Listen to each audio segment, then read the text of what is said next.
So as Sharon said, I am a military veteran. I come from a long line of military veterans. And today I am in 1940s. We want to go back to the date that will live in infamy. If you recall, of course, December 7th, 1941. And so I'll be speaking to that topic in order to make history real. Because this was the life of our mothers and our fathers. The generation that went silent. They didn't talk about it. They didn't talk about the war. They didn't talk about their experiences.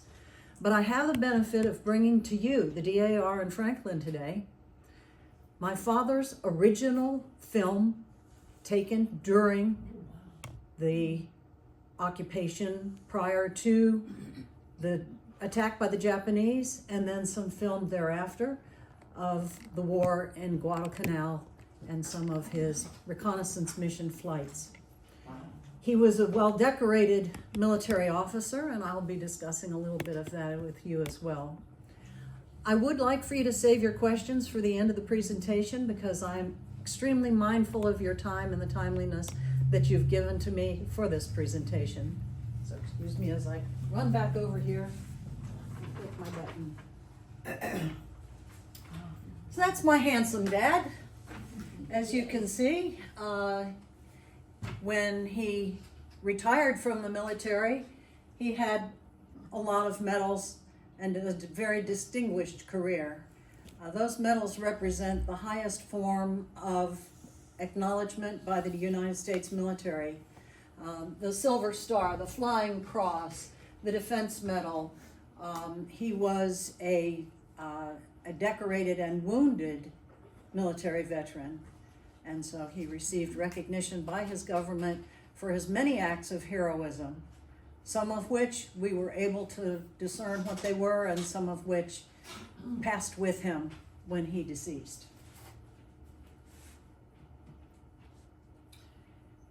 So, my dad was a graduate of the Citadel. Okay, very proud heritage he and his brother shared. And as such, right after he graduated, he joined the Army Air Corps and went to flight school. Now, this was 1939, and he was a part of the first of the civilian-trained military. So the general in charge of defense at that time determined that they needed more pilots than they could graduate out of their own training programs. And so they enlisted. He went to Spartan military flight school in Tulsa, Oklahoma, and he was graduate of class 40-A. And that's quite significant because that class set the standard, set the bar for the quality of military training for air pilots. In this picture to the right, he's being awarded his wings. And I share with you an audio track of his words.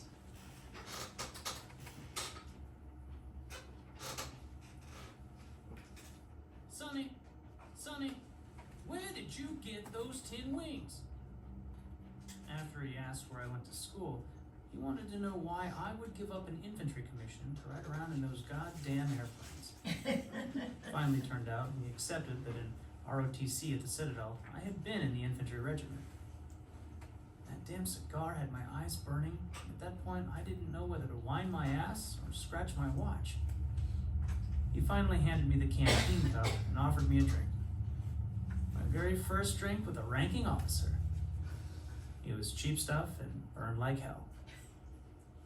After a couple more swigs off that cup, he paused and said, "Lieutenant, welcome to Company L." He called for the first sergeant and told him to cut orders, making Lieutenant Latham platoon leader, first platoon. Where are my airplanes? Where am I to learn air tactics and warfare?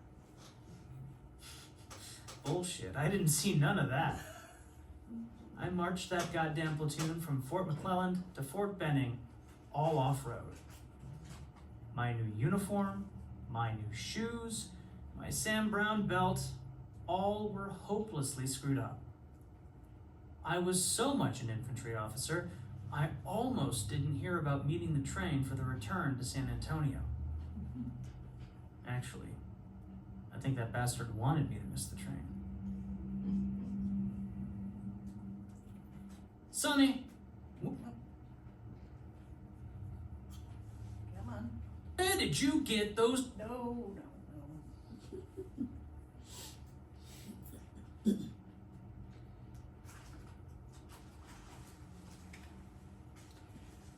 So my dad was assigned to Hawaii. That was his first assignment after Kelly Field and Randolph Field in Texas.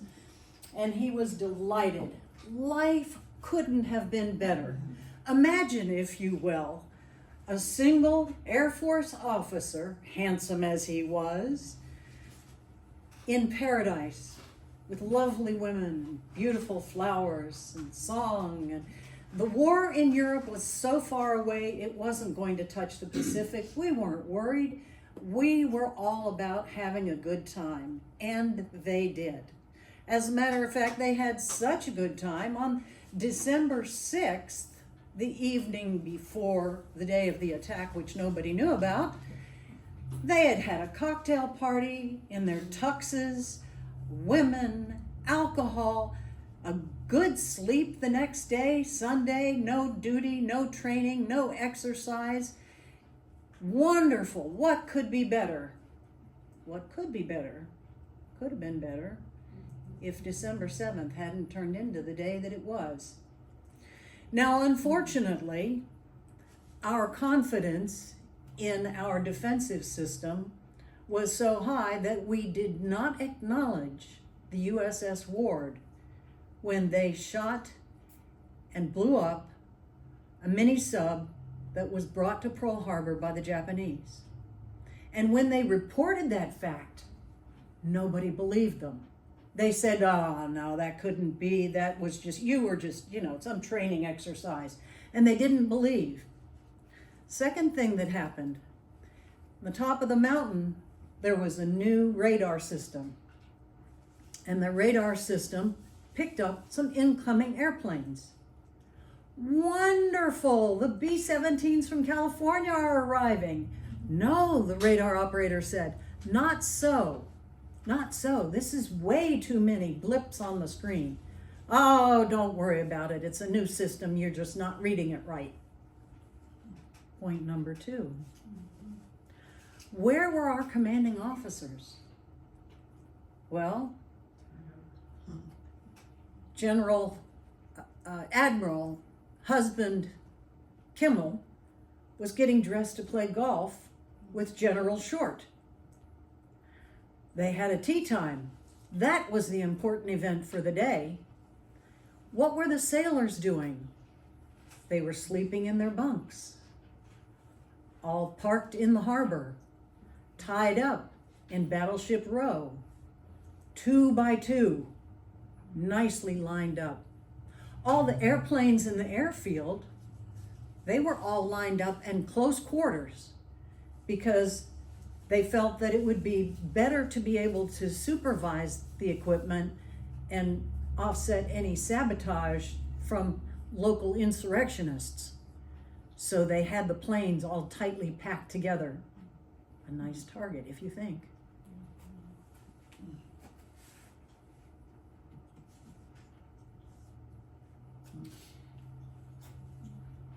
So as we look at this film, this is my dad's original film, never shown in public before. A gift to you, this chapter. So one of the things that was nice about the months preceding the attack by the Japanese was that the soldiers and sailors had their friends and their relatives and their sweethearts come to visit, as did my father. He had his mother, a DAR member, come to Hawaii, and she arrived on the 30th of July, 1941. She came by ship, the Lurlee. There she is, my grandmother. The lady beside her is his sweetheart. She arrived at the airport the same day. Now, this was not the plan that he had for spending time with his sweetheart, to have his mother as chaperone. Not at all. Apparently it didn't work out real well because she is not my mother. My grandmother loved flowers. She was from Moultrie, family home in Bainbridge, and then retired to Tallahassee. So a woman of the South, a member of the DAR.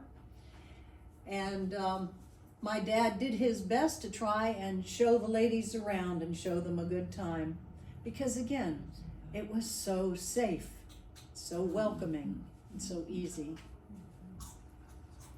So I just share with you a few moments of the beauty of Hawaii. If you haven't been there, do want to travel there. You really do. It's a lovely area. I've been there to visit. So one of the things that the Air Corps allowed the fighters, the pilots to do was to buzz the ship and say goodbye. Okay? So there they are. And his mother, I'm sure, was very proud to see him fly by in his plane. This is the Aloha Tower. And there it is. Okay. So as I said, it was Party City. And they enjoyed a lot of the fruits of the vine. And so the next day, they were looking forward to a good rest.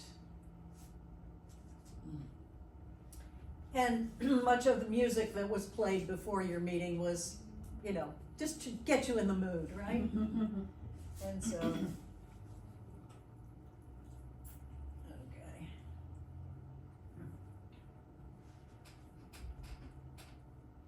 I'm gonna skip ahead on some of this. Let's go back. There we go. So there was a parade with hula girls, lots of beach parties, you can imagine, you know, young single people on the beach and enjoying the sun and beautiful sunsets. My father loved taking pictures of sunsets.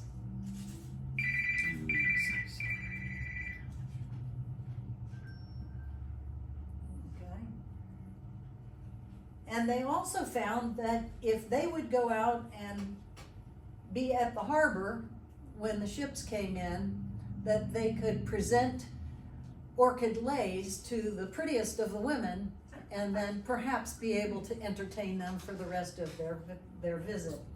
This now is Hinckley Field. So there were 2 airfields, actually 3, but one was Navy. Hinckley Field still carries the scars from the bombardment and the strafing on the buildings. So if you go to Hawaii, you go to Oahu, you go to Honolulu, and you go to Hinckley Field, you will see that those strafe marks are still there.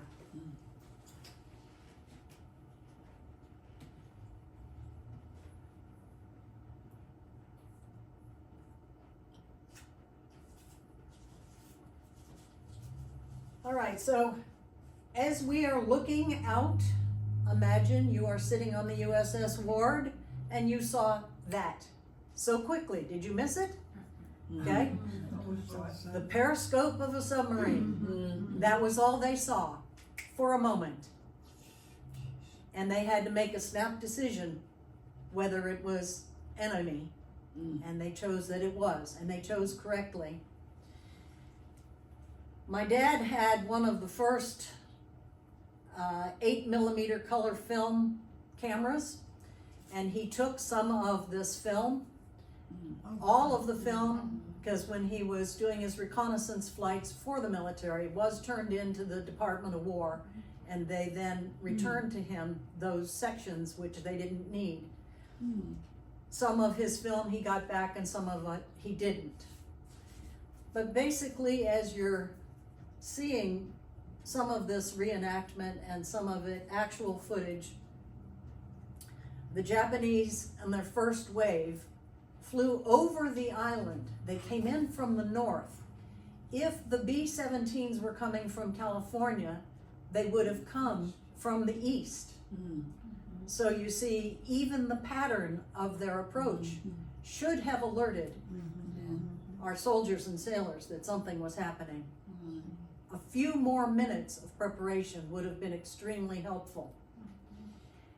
So he was in his apartment. They heard blam, blam, all this noise. They saw the smoke from Pearl Harbor. He was about a 23-minute drive away from Hickam Field, up on Diamond Head.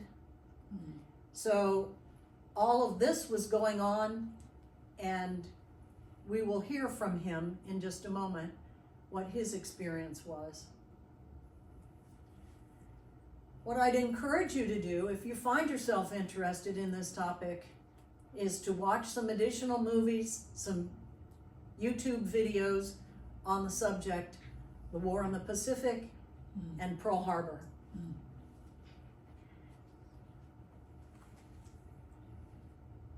So as I had told you, the airplanes, see how closely they are together? Well, if the Japanese bomb hit one of them, the shrapnel would have destroyed 2 or 3 more.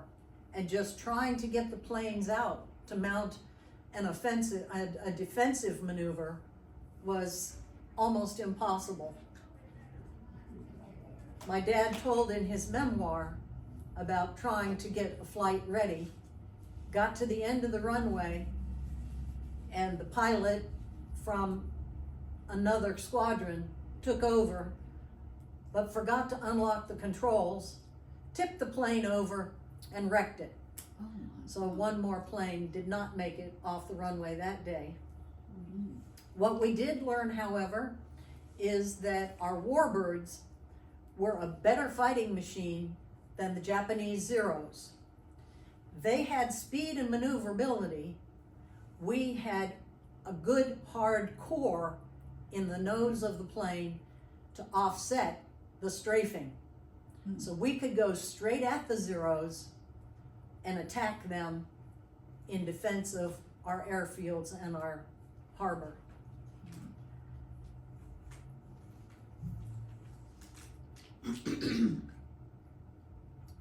Now what we know is in the harbor, their bombs for the first wave were terribly effective, and the loss of life was terrible.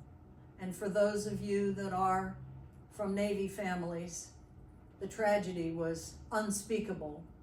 The USS Arizona alone, 1,100 sailors died or drowned in that attack.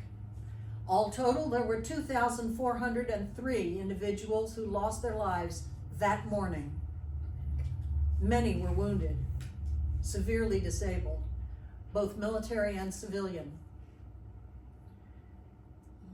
It took about 40 minutes for the second wave to arrive.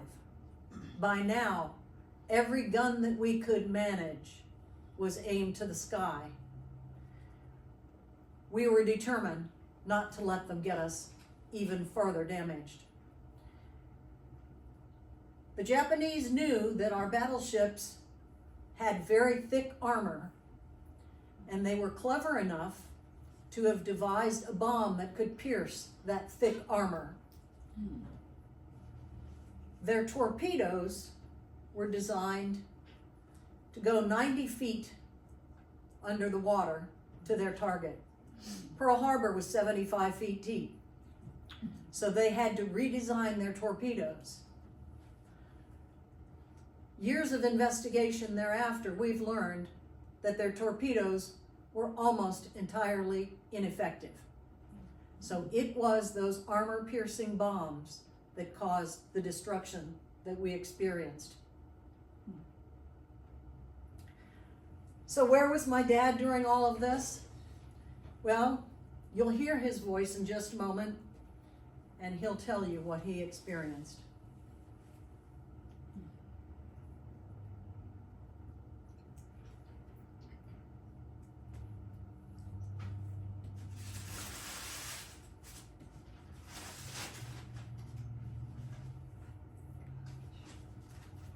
Saturday morning, December 6th, I made my final $42 payment to Ford Universal Credit Corporation. That goddamn car is mine. Sunday morning, December 7th, all the shit hit the fan. I went out in front of my apartment complex to see what the hell was going on. One lady was hysterical and kept screaming, "Don't just stand there! Go do something!" I never answered her. With everything going on, my next door neighbor Warren Wilkinson and I got into a discussion whether we should take each other's car to the flight line or take Yates Lucas's car. He was in the States and wanted his car driven to keep the battery up. Well, we finally decided to drive our own cars, and we did. Our reasoning was that just in case one or the other of us was busy this evening, we both wanted to be able to drive and not walk ourselves to dinner at the Officers Club. We got within 1 block of the hangar line, and blam blam, Japanese plane got both our cars. Not only did I lose my car, I lost my 16mm movie camera. It blew up, and I had already taken 300 feet of service film. As I'm sure you can imagine, things were rather hectic.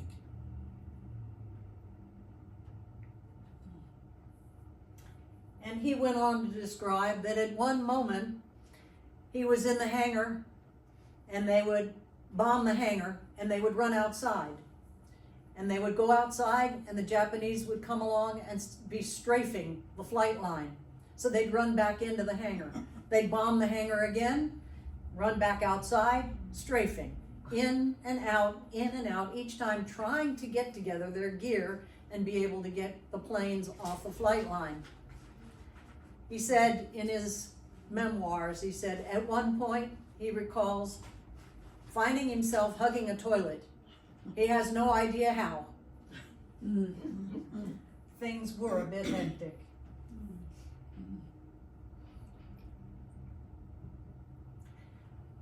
So what we're going to do now is we're going to move fast forward to the Battle of Guadal. So you've heard of these places. They are real, and they were highly strategic and significant for the war in the Pacific and our success in being able to support the Allied troops and stop the incursion of the Japanese. The Japanese, as you know, of course, live on a small island. They don't have the resources that they need to be able to fuel a war machine. So they need metals, they need fuel, they need food resources. They needed so much more than what they have on their island alone. And that was the reason that they invaded China and why they were working their way down through East Asia, because it was a reason to collect resources for their war machine, because their emperor had visions of owning all of East Asia. So at Guadalcanal, the Japanese had built an airfield from which they intended to strike Midway and the areas of the Philippines and the islands nearby, the Solomon Islands, the Hebrides. That's my dad. So the Allied forces were able, through very difficult battles, to acquire Guadalcanal and begin using this airfield. The airfield was constructed of shells, okay, ground up shells, and that formed the base for which you're supposed to be able to land an airplane. Well, good luck with that.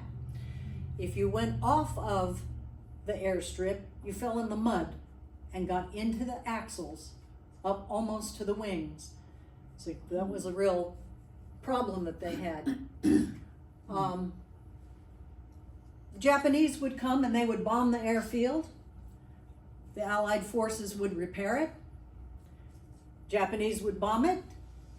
We'd repair it, bomb it, repair it, bomb it, repair it. This went on for the entire Battle of Guadalcanal. What you're seeing here, this is, again, actual footage from my dad's camera. Got a new camera after the first one got blown up. And so what you're seeing here is our warbirds and our B-17s and B-18s. What we learned after a while was that it was totally ineffective to try and just patch the holes that the bombs had made. So they were given steel mats, and the steel mats could be laid down on that shell base and then covered again, and we had a better surface to be able to use the airstrip. My dad got malaria and dengue fever. He was then transferred to New Caledonia, where he recovered, and then to New Zealand, where he had some R&R time. And in meeting with one of the military generals at that point, the general asked him, "Sir, how long have you been away from home?" And he said, 43 long months, sir. And he said, "I'd like to send you home." So the war in Europe had ended, but the war in the Pacific continued. And the brave soldiers, sailors, and Marines rallied together to continue to maintain the Allied presence and protection of the Philippines and the Solomon Islands and New Hebrides throughout. So I'd just like to thank you for your time and your attention. I'd like to tell you that I hope that this has piqued your interest and brought history real. Thank you.